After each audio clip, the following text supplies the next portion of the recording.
Welcome back everyone. Welcome to civil service study. UPPCS की test series चल रही थी और 215 टेस्ट कंप्लीट हो गए थे। यह टेस्ट नंबर 216 है और फोकस करेंगे इसमें हिस्ट्री के प्रश्नों पर। तो चलिए स्टार्ट करते हैं। इस पूरी की पूरी टेस्ट सीरीज़ की प्लेलिस्ट का लिंक आपको डिस्क्रिप्शन बॉक्स में मिल जाएगा। वहाँ पर आप टेस्ट नंबर 1 से लेकर 216 तक पहुँच सकते हो। तो क्वेश्चन नंबर 1 है, निम्नलिखित में से किस महिला ने भारतीय तिरंगा सबसे पहले फहराया था? अरुणा असफ अली, भीकाजी कामा, दुर्गा भाभी ने, या फिर कमला देवी चट्टोपाध्याय? क्या है इसका आंसर? कौन सी महिला ने भारतीय तिरंगा सबसे पहले फहराया था? ऑप्शन नंबर बी है इसका आंसर, मैडम भीकाजी कामा। तो देखिए 22 अगस्त 1907 को जर्मनी के स्टुअर्टगार्ड में आयोजित अंतर्राष्ट्रीय सोशलिस्ट सम्मेलन में उन्होंने भारतीय स्वतंत्रता का झंडा सबसे पहले फहराया था। क्वेश्चन नंबर 2 पर आ जाइए। प्रथम विश्व युद्ध के दौरान सक्रिय होने वाले गदर क्रांतिकारियों का आधार स्थल था? मध्य अमेरिका, उत्तरी अमेरिका, पश्चिमी अमेरिका, या फिर दक्षिण अमेरिका? देखिए ये था पश्चिमी अमेरिका। ऑप्शन नंबर बी है इसका आंसर। तो प्रथम विश्व युद्ध के दौरान सक्रिय होने वाले गदर क्रांतिकारियों का आधार स्थल उत्तरी अमेरिकी महाद्वीप का मुख्य देश संयुक्त राज्य अमेरिका का सैन फ्रांसिस्को देश था, जो उत्तरी अमेरिका महाद्वीप के पश्चिमी भाग में स्थित था।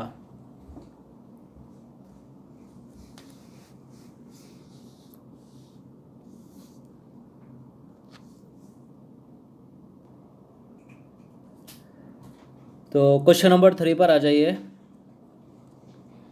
निम्नलिखित में से कौन गदर पार्टी का पहला सभापति था? लाला हरदयाल, सोहन सिंह भकना, केसर सिंह और पंडित काशीराम? कौन गदर पार्टी का पहला सभापति था?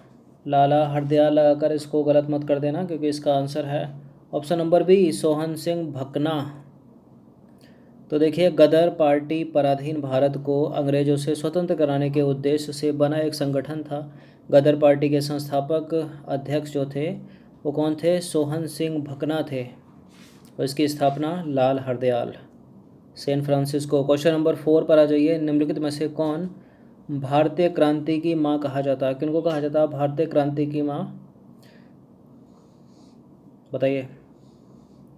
भीकाजी रुस्तम कामा, ऑप्शन नंबर डी, जिन्होंने सबसे पहले तिरंगा फहराया था। तो मैडम भीकाजी रुस्तम कामा भारतीय क्रांति की माँ कहलाती हैं। क्वेश्चन नंबर 4 पर आ जाइए, 5 पर आ जाइए। बंगाल के विभाजन के समय बंगाल का लेफ्टिनेंट गवर्नर निम्नलिखित में से कौन था? लेफ्टिनेंट गवर्नर की बात हो रही है सर एंड्रयू फ्रेज़र। कौन था? Sir Andrews Fraser. Option number A.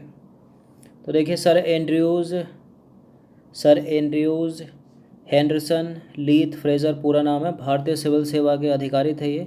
उन्होंने वर्ष 1903 से 1908 तक बंगाल के लेफ्टिनेंट गवर्नर के रूप में अपनी सेवाएं दी थी और बंगाल विभाजन की योजनाओं में इनकी महत्वपूर्ण भूमिका थी।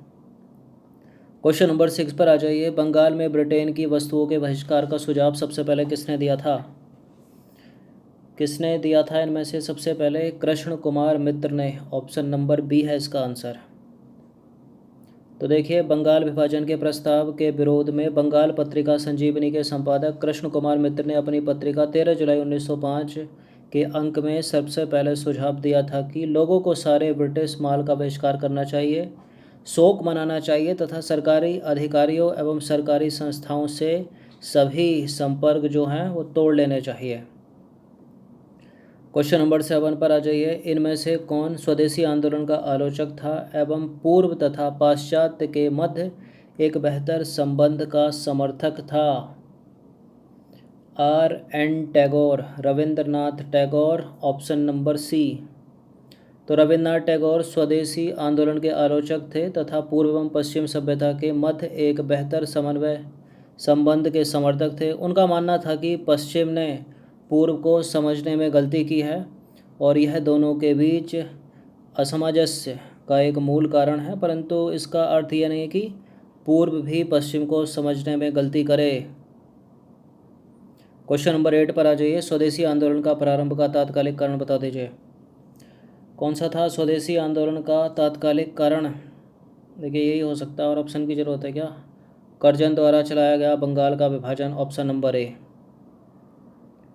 तो स्वदेशी आंदोलन के प्रारंभ का तात्कालिक कारण बंगाल विभाजन था। इस आंदोलन के मुख्य प्रस्तुतकर्ता अरविंद घोष, लोकमान्य बाल गंगाधर तिलक, बिपिन चंद्र पाल तथा लाला लाजपत राय थे।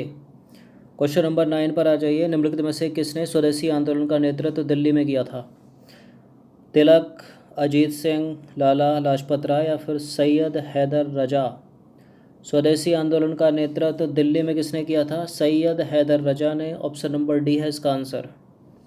तो देखिए, बंगाल से प्रारंभ हुए स्वदेशी आंदोलन का लोकमान्य तिलक ने सारे देश, विशेषकर मुंबई और पुणे में, अजीत सिंह और लाला लाजपत राय ने पंजाब एवं उत्तर प्रदेश में, सैयद हैदर रजा ने दिल्ली में तथा चिदम्बरम पिल्ले ने जो है मद्रास प्रेसिडेंसी में इसका नेतृत्व किया था। सबका याद रखिएगा।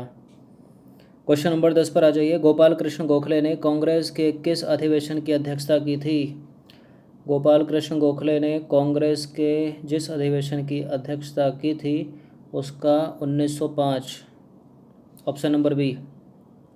तो गोपाल कृष्ण गोखले ने कांग्रेस के बनारस अधिवेशन की अध्यक्षता की थी जो 1905 में हुआ था। क्वेश्चन नंबर 11 पर आ जाइए।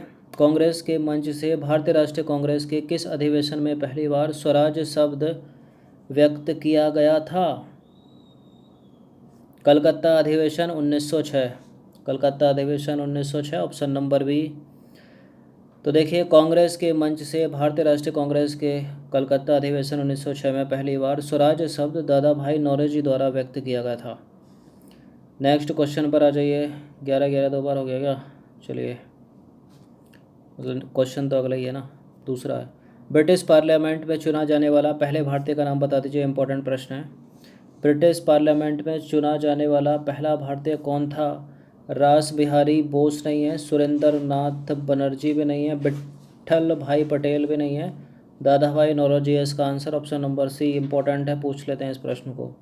दादा भाई नौरोजी पहले भारतीय थे जो 1892 में उदारवादी दल की ओर से फिन्सबरी से ब्रिटिश संसद के सदस्य के रूप में चुने गए थे ये। क्वेश्चन नंबर 12 पर आ जाइए। सन 1908 में अखिल भारतीय मुस्लिम लीग की एक लंदन शाखा की स्थापना हुई थी समीर अली की अध्यक्षता में। 1908 में अखिल भारतीय मुस्लिम लीग की एक लंदन शाखा की अध्यक्षता हुई थी सैयद समीर अली की अध्यक्षता में। ऑप्शन नंबर बी है इसका आंसर। तो मुस्लिम लीग का मुख्यालय लखनऊ में था। अन्य कई स्थानों पर भी इसकी शाखाएं स्थापित की गईं। 1908 में लंदन में इसकी एक शाखा सैयद अमीर अली ने स्थापित की थी। मुस्लिम लीग का मुख्यालय कहाँ पर? लखनऊ में, और इसकी एक शाखा थी लंदन वाली शाखा, और उसकी स्थापना की थी सैयद अमीर अली की अध्यक्षता में। Option number B. चलिए अगला प्रश्न देखते हैं।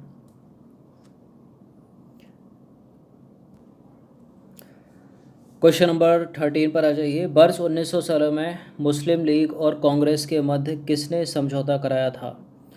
1916 में मुस्लिम लीग और कांग्रेस के बीच में किसने समझौता कराया था?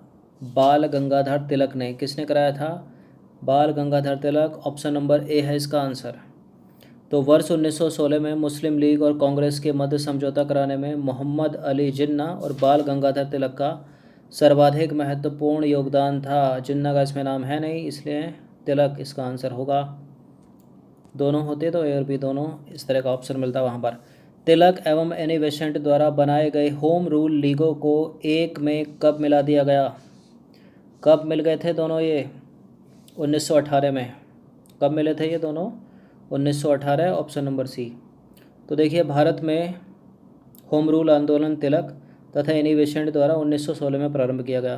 तिलक ने अप्रैल 1916 में बेलगांव में हुए प्रांतीय सम्मेलन में होम रूल लीग के गठन की घोषणा कर दी थी तथा एनी बेसेंट ने सितंबर 1916 में होम रूल लीग की स्थापना की थी। वर्ष 1918 में दोनों होम रूल एक में मिल गए थे। क्वेश्चन नंबर 15 पर आ जाइए। अंतिम प्रश्न है ये। निम्नलिखित में से कौन फेबियन आंदोलन का प्रस्तावक था? इनमें से कौन फेबियन आंदोलन का प्रस्तावक था? Annie Besant, A O Hume, R Palme Dutt या फिर माइकल मधुसूदन दत्त? क्या है इसका आंसर? देखिए, ए ओ ह्यूम नहीं है। अब बताइए इसका आंसर क्या है? पाम, आर पाम दत्त को भी काट देते हैं, माइकल मधुसूदन दत्त इसका आंसर नहीं है, इसका आंसर है Annie Besant, option number A. तो देखिए एनी बेसेंट जो हैं वो फेबियन आंदोलन की प्रस्तावक थी। तो हिस्ट्री के 15 प्रश्न थे ये, मॉडर्न हिस्ट्री के, आधुनिक भारत। अच्छे से इसका रिवीजन कम से कम एक बार कर लेना। धन्यवाद।